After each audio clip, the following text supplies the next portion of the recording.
السلام علیکم ناظرین، میں امید کرتا ہوں آپ بخیر و عافیت ہوں گے۔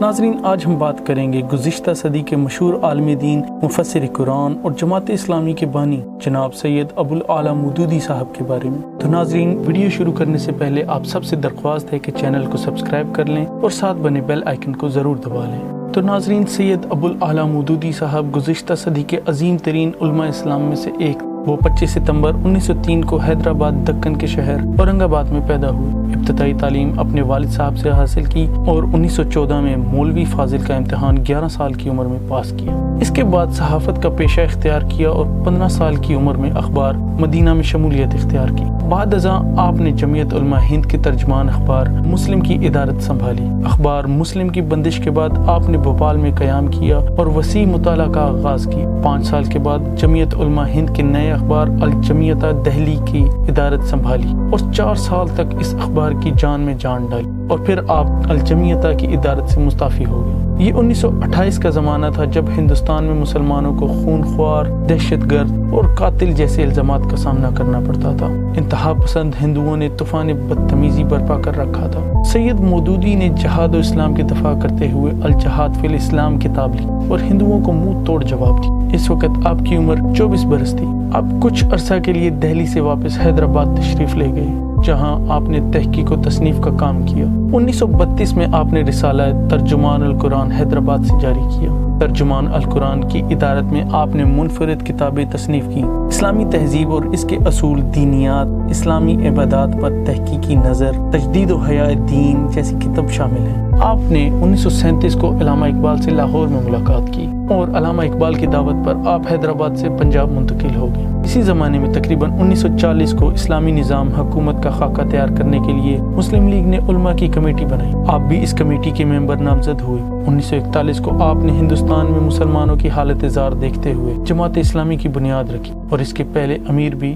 یہی منتخب ہوئے۔ سید مودودی نے اپنی زندگی میں ہر محاذ پر جنگ لڑی اور کامیاب ہوئے، جن میں سوشلزم، کمیونزم، مغربی تہذیب کے خلاف جہاد کیا اور فتح یاب بھی ہوئے۔ انہوں نے ایک موقع پر تاریخی کلمات کہے کہ ایک وقت آئے گا کہ جب کمیونزم خود ماسکو میں اپنے بچاؤ کے لیے پریشان ہوگا۔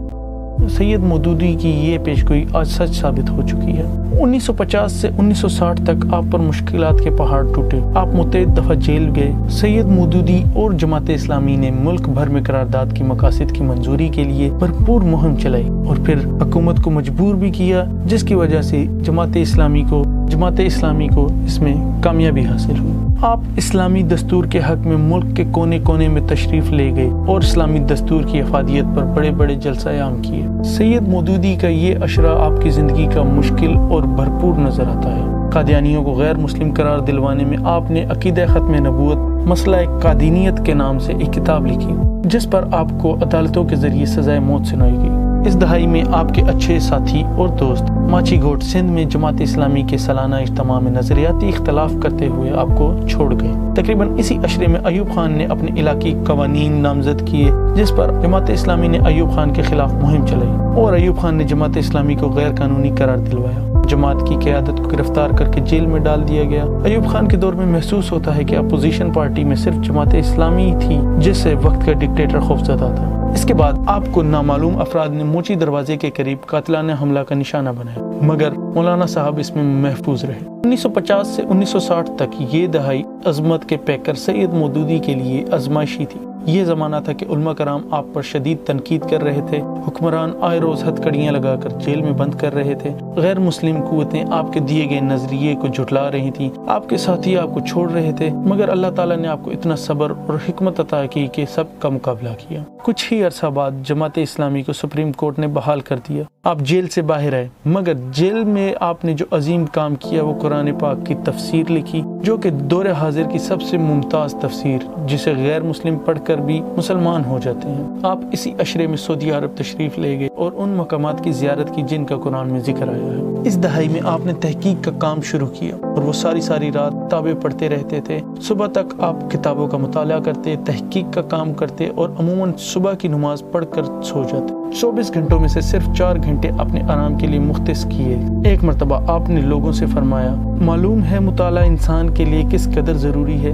اگر میرا بس چلے تو میں اپنی قبر میں بھی اینٹوں کی جگہ کتابیں رکھ لوں۔ 1969 میں آپ کی صحت کافی کمزور ہو گئی۔